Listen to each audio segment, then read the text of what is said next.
Welcome. In our previous session, we have learned about the process concept, and today in this session, we are going to learn about the process scheduling. And in the process scheduling, we are going to learn about the scheduling queues, the process schedulers, and the context switch. And also, if time permits, we'll also try to cover the other concepts also. Look friends, the aim of any multi-programming environment is something like at any stage or at any instance, the CPU should be busy in doing some job. The main objective of the multi-programming is that the CPU should not be kept idle, rather it should be keep on going in doing any one job or more jobs. So this is the basic objective of multi-programming. That means the objective of the multi-programming is to have some processes running at all times to maximize the CPU utilization. And the objective of time sharing is to switch the CPU among the processes so frequently that users can interact with each program while they are running. So that means if you are working on the time sharing systems, your CPU should be keep on frequently moving from one process to another process such that the CPU should be very much busy in switching and doing the jobs. At the same time, users can get maximum interaction, or users can get maximum available time for the CPU. So in order to meet these activities, or in order to get these requirements, the process scheduler in the operating system selects an available process, possibly from a set of several available processes, for program execution on the CPU. That means the process scheduler of the operating system takes the responsibility of always selecting the appropriate process for the CPU, and if any job has been finished, then again the process scheduler keep on in active mode to fetch out the next process for the CPU utilization. See, so for a single process system, there will never be more than one running process. Correct or not? If you're having only the single job environment, you can't do anything, rather only one job at a time, it will be done. But if there are more processes, the rest will have to wait until the CPU is free and they can be rescheduled. So if you have many jobs running, or if you have many jobs, then the process scheduling is the task which comes into the picture, where the process scheduler takes the responsibility of scheduling each and every job for the CPU utilization. In the process scheduling, we are going to learn about three sub-concepts. The first sub-concept is the scheduling queues, second one is the process scheduler, and third one is the context switch. So let's move on to the scheduling queues. See, as processes enters the system, all these processes will not get the CPU immediately. Correct or not? So these processes should be kept in some kind of queue. Normally we call it as a job queue. So which consists of all the processes in the system. So as any process enters into the system, these processes are being kept in a specialized queue called the job queue, which consists of all the processes in the system. The processes that are residing in the main memory, and are waiting for the CPU to execute, they are being kept in a specialized queue called the ready queue. So that means whenever a new process is being created and enters into the system, that job will be kept in the job queue, and whenever a particular process is ready to be executed, or whenever a process has everything allocated for execution like resources and every other content, then that process will be taken out or picked out from the job queue, and that process will be enlisted into the ready queue. Now we should understand how the structure of the ready queue can be. See, already we have mentioned that ready queue means it is a queue, but don't be worried. The ready queue is generally stored as a linked list. The ready queue is generally stored as a linked list. Look at the picture, you can understand. You can see an illustration of how the ready queue, or how the structure of the queue, how the jobs in the ready queue are being linked in the form of a linked list. A ready queue header contains the pointers to the first and final process control blocks in the list. We have already mentioned about the process control block in our earlier sessions. See, a ready queue header contains the pointers to the first and final process control blocks in the list, and each process control block includes a pointer field that points to the next process control block in the ready queue. So that means each process control block always points to the next process control block in the ready queue. So till now we have seen two kinds of queues. The first one is the job queue, second one is the ready queue. So is there any other queues? Of course, the system also includes other queues. See, when a process is allocated the CPU, it executes for a while and eventually quits. Of course, sometimes interrupts it or waits for the occurrence of a parallel event, such as completion of an IO request. So that means whenever the job is going on, that job or that process can be halted or make it waited for some input output operation, or for any occurrence of an interrupt coming from outside. So that during that time, the job will not be kept back again in the ready queue, rather that process will be kept in the waiting queue.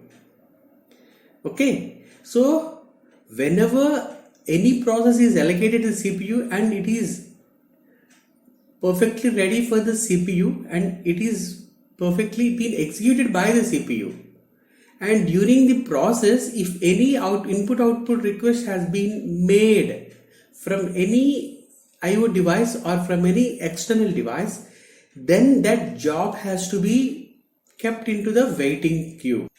Okay, you can see the queuing diagram also. And the process therefore may have to wait for the input output which is coming from the external disk. So that means the list of processes waiting for a particular IO device is called a device queue. So that means now we have the third kind of the queue, that means the next kind of the queue, the fourth kind. The list of processes which are waiting for a particular device. The list of processes which are waiting for a particular device are being again kept in another queue, that is called a device queue. And you have to remember that every device has its own device queue. Every device has its own device queue. So the best representation for the process scheduling is the queuing diagram. You can see the picture here. You can see the picture. So initially the process has been entered in the system and it has been kept into the job queue. Of course, the job queue has not been shown here. Anyway, if the job is perfectly ready, allocated with all the resources, then that job has been kept in the ready queue, right? So once the CPU has been allocated, that means the job is going on. Now, if the job has been done for any IO request, or the job has been done for any input output request, then CPU will detach the job and kept in the IO queue. Of course, once the input output has been finished, again the job has been kept back into the ready queue. So you try to understand the thing, my dear friends. So if any new job has been entered into the system, that means it is in the job queue. Once the process is ready, once the job is ready for execution, keep it in the ready queue. Of course, one of the best job will be picked out from the ready queue and made it available to the CPU. If the CPU is doing the job or processing the job, and during processing, if any IO request has been made, then who has to give the IO? The external device. Correct. So once the input output, the transfer has been done, performed, then the job has to be kept back in the ready queue. Why we are doing that? Why we are not, the way the CPU is not been waiting? See, since you are working with the multi-programming environment, if you keep on waiting for everything with associated with the CPU, then the CPU wait time will be increased. So if any job is working with the input output, the CPU can be detached to that job and the next job in the ready queue can be assigned. That is the basic objective of this queuing diagram. Similarly, if the job is going with the CPU, processing by the CPU, if the job has been assigned for a particular time slot, assume like it is working in the time sharing system.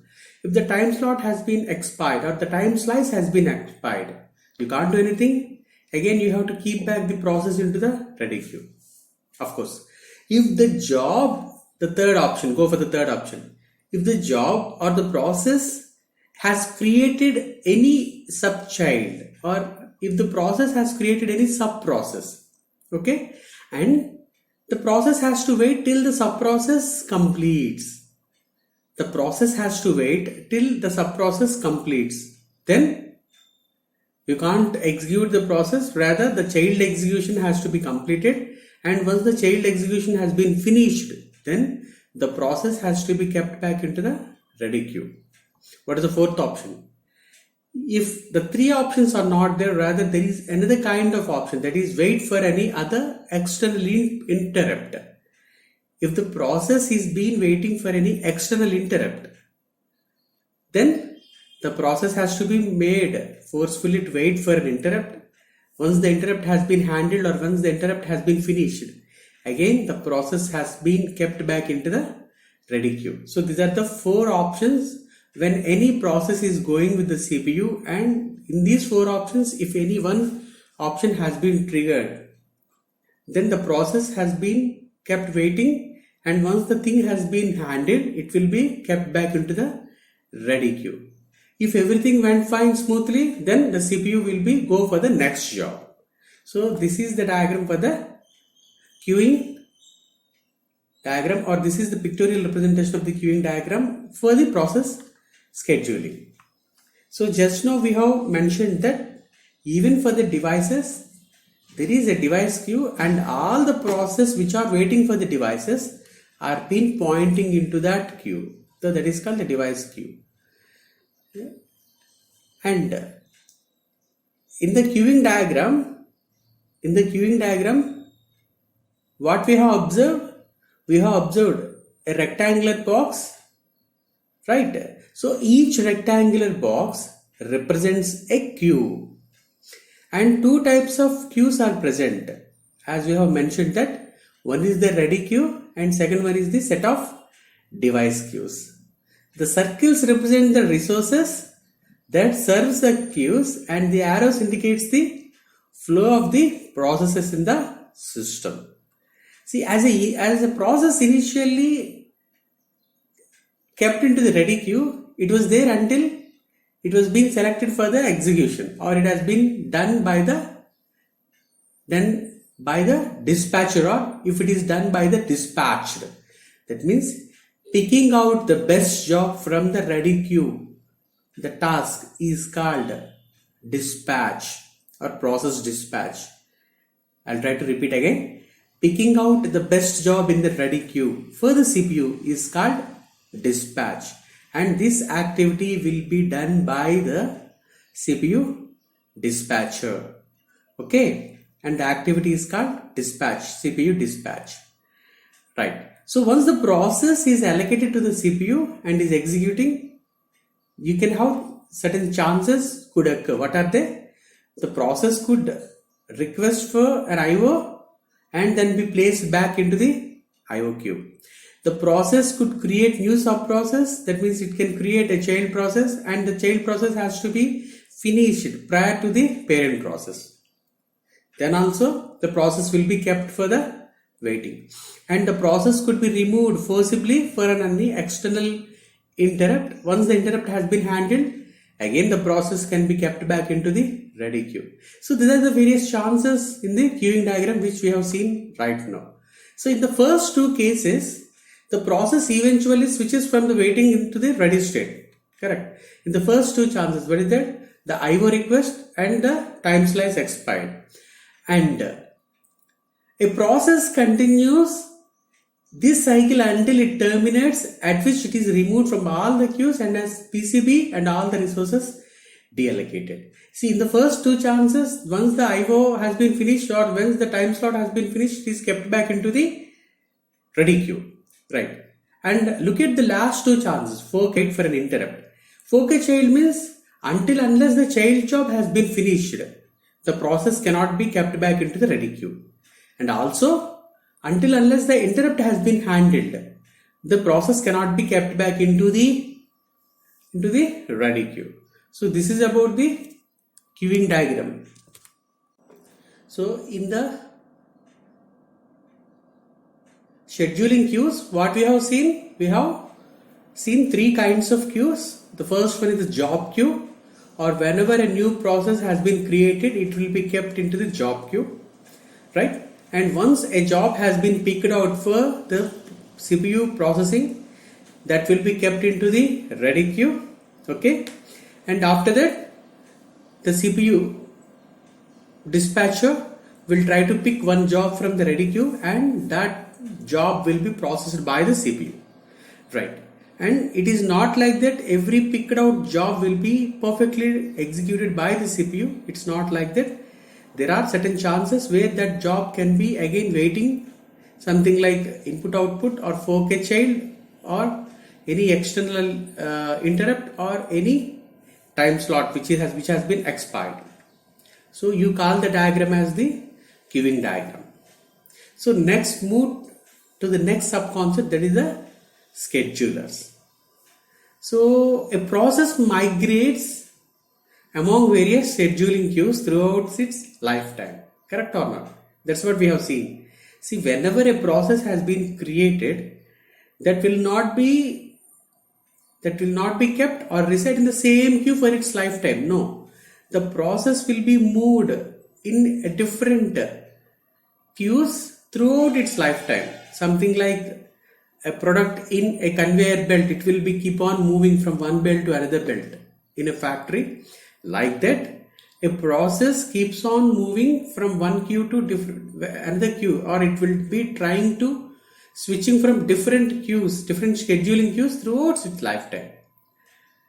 The operating system must select for the scheduling purposes and processes from these queues in some kind of fashion. The selection is carried out by the appropriate scheduler. So who is going to select the job from the job queue? You have to remember that. Who is going to select the job from the job queue? The scheduler of the operating system or the module. The module process scheduler is one of the module in the operating system that takes the responsibility of picking out the job from the job queue and keeping it in the ready queue. At the same time, the process scheduler is also takes the responsibility to pick out the best job from the ready queue and that job to be handled with the CPU. Let us try to understand how many schedulers are there. See, often in a batch job, more processes are submitted that can be executed immediately. So since we are working with a batch environment, that means there is no single job, you have n number of jobs, correct? So in such an environment, batch environment, all these jobs or processes are kept in the queue in a mass storage normally we call it as a secondary storage for the later execution, right? So this task will be done by the long-term scheduler. So long-term scheduler is a module in the operating system. What exactly it is doing? It is trying to create a job and it is trying to keep the job in the job queue.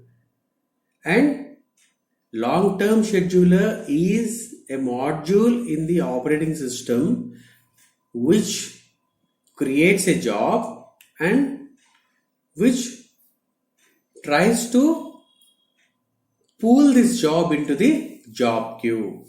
Okay.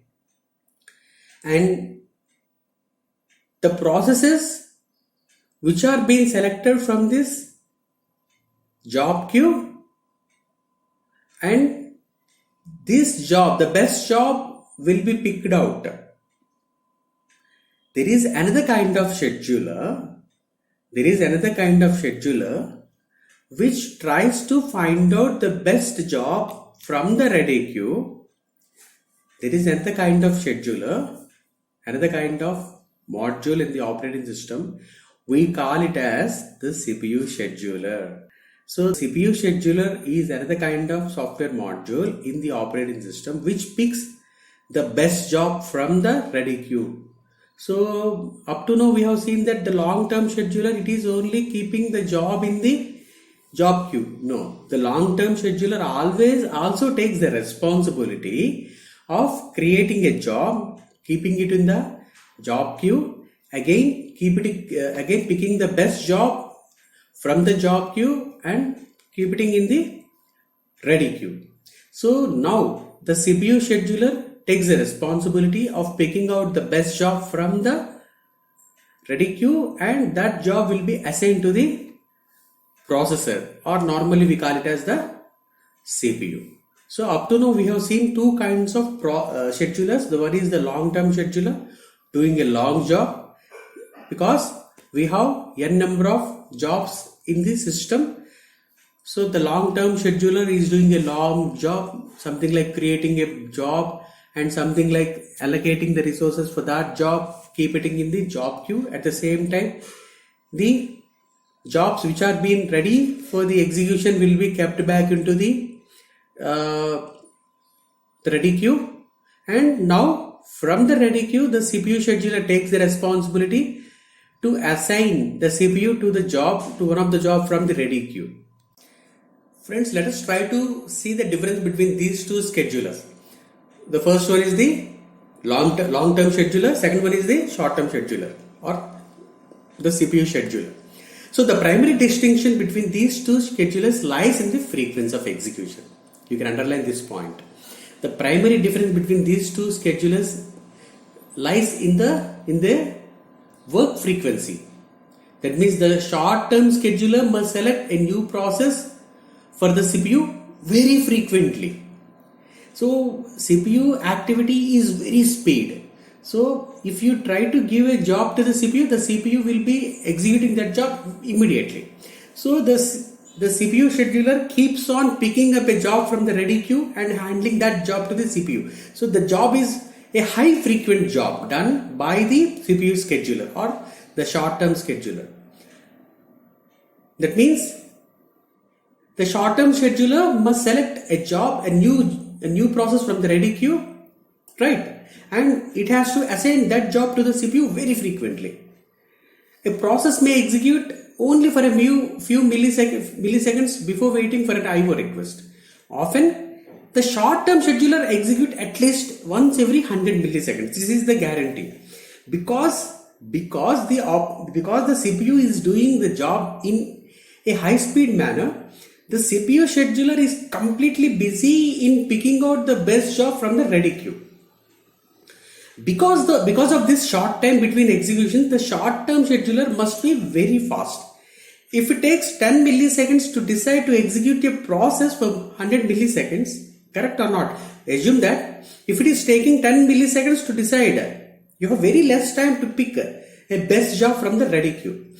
If it takes 10 milliseconds to decide to execute a process for 100 milliseconds, then let us try to find out a simple solution for that. Try to apply for a simple equation. So that means 10 by 100 plus 10. So totally it is 10 by 110. That means 9% of the CPU has been wasted simply for picking out the job from the ready queue. I think you got my point. So that means your CPU scheduler has to be very speed. If the CPU doing the job in 100 milliseconds, and assume that the CPU scheduler is taking 10 milliseconds for picking out the best job from the ready queue, how much amount of the time for the CPU has been wasted? That means 10 by 100 plus 10, that is totally 10 by 110, 110. That equal to 9% of the CPU has been wasted in this scenario. So now what is our target? The CPU scheduler should be, the module should be, the algorithm should be very fast in picking out the next job from the ready queue to assign for the CPU. See, in contrast to this one, the long-term scheduler executes very less frequently. Probably we can compute in the minutes. The long-term scheduler controls the degree of multiprogramming. Don't be confused with that, my friends. Long-term scheduler controls the degree of multiprogramming because long-term scheduler, it is taking the responsibility of creating a new job, keeping the job in the job queue, again pick out the job which is ready and to be kept in the ready queue. So it is something like a very big task, and this task can be visualized as the degree of multiprogramming. So that means your system is containing different programs, huge amount of programs, and some programs might be in the job queue, some processes might be in the ready queue, and all this task will be done by the long-term scheduler. That's why the long-term scheduler makes an impact of the degree of multiprogramming. If the long-term scheduler is doing job in a frequent manner or doing job in good speed, then you have a high degree of multiprogramming. If the long-term scheduler is doing little bit very less, then the degree of programming is very less. Let us try to understand the long-term scheduler a little bit detailed. See, the long-term scheduler may be invoked when a process leaves the system. Correct or not? So the long-term scheduler it can be invoked when a process has been terminated successfully. Because of the longer interval between the executions, the long-term scheduler can afford to take more time to decide which process should be selected.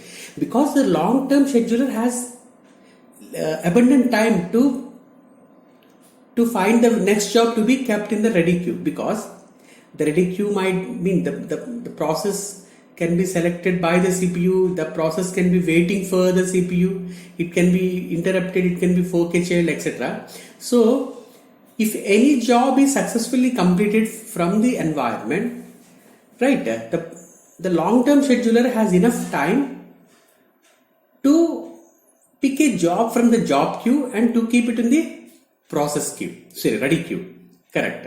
So, the long-term scheduler has enough time, abundant time to select the best job to keep it in the ready queue, of course. But try to visualize something like in any process, it might contain some CPU bound activity. That means that activity should be done by the CPU, and some IO bound activity. That means that activity should be done by the input output operations, right? So in any job, it might contain some CPU working at the same time. It might contain some input output requirement. The long-term scheduler is as much clever that the next picked job to be kept into the ready queue should be a proper mixture of both IO bound as well as the CPU bound. I think you got my point. See, the next selected job, since the long-term scheduler has enough time to select the best job, this long-term scheduler tries to select the next job which is a proper mixture of both input bound, IO bound, input output bound as well as the CPU bound. It should have a good proper mixture of both IO bound as well as CPU bound. So such kind of selection always increases the performance of the system, or it always increases the performance of the degree of multiprogramming. We have another kind of scheduler, the third scheduler, that is the medium term scheduler. See friends, whenever a job has been executed by the CPU and due to the memory constraints or due to any other operating system constraints, that job has to be forcefully kept back into the ready queue. Assume like that.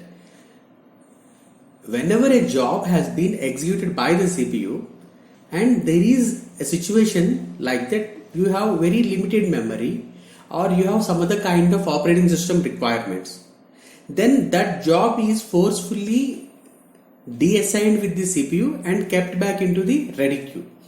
So this activity is called swap out. Okay, so this activity is called swap out.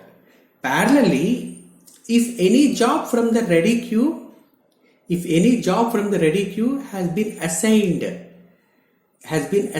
to the CPU during swap out, then you call it as the swap in. So swap out and swap in are the two consequent activities which is done by the medium term scheduler. You can find such kind of activity when you have tight memory constraints, at the same time you have operating system conflicts or operating system environment issues. So the medium term scheduler, the key idea is something like it is advantageous because the process is swapped out and later the process is swapped in by medium term scheduler. The swapping is the activity or swapping is the process which may be necessary to improve the process mixture or because of the memory requirements. But friends, in the today's world, memory is not a big issue. So that's why the concept of swapping might be least we can see. But anyway, if you're working with a huge amount of data, then the medium scheduler also takes the beneficial role. And the next sub-concept in this process scheduling is the context switch. Already we have covered this topic. Anyway, look at the picture, you can understand. Context switching means if there is any job which is going on with the CPU and if the job has been interrupted and if another job has to be resumed, then what we have to do? We have to load or we have to save the current state into the current corresponding process control block, and we have to reload the next job's process control block. Right. If any process, assume that we have two jobs P0 and P1. If P0 is going on and we got an interrupt that process P1 has to be executed, then what we have to do? We have to save the current execution state of P0 in the process control block of 0, right? We have to save that process control block. Done. After that, we have to reload the process control block of process P1, right? So once the process control block is successfully loaded into the main memory, then you can execute the process P1 with the CPU. Of course, after some time, if the process P1 is again interrupted by the process P0, then we have to save the current state of process P1 in its process control block, that is PCB1, keep it aside. Then we have to reload the process control block of process 0, that is PCB0. Once the process control block of process 0 has been loaded successfully, then you can resume the execution of process 0. So between loading and reloading, both these processes are being in the idle state. That means that the time duration in which a process has been saved for its process control block and the time duration in which a new process control block has been loaded into main memory. This time duration is called the switching delay, or this activity is called the context switch. That's all, my dear friends, for this today. So in the today's concept, we have understood about the process scheduling. In that, we came to know about some kind of schedulers like the long-term scheduler, the short-term scheduler, and sometimes we can also see the medium-term scheduler. And we have also gone through the queuing diagram, in which how the process have been queued up into the system. And the last, we have seen the context switch. That means how the process have been switching. The CPU is how the CPU is being switching from one process to another process using the process control blocks. Okay, hope you enjoyed the session. Thank you. We'll meet soon. Bye.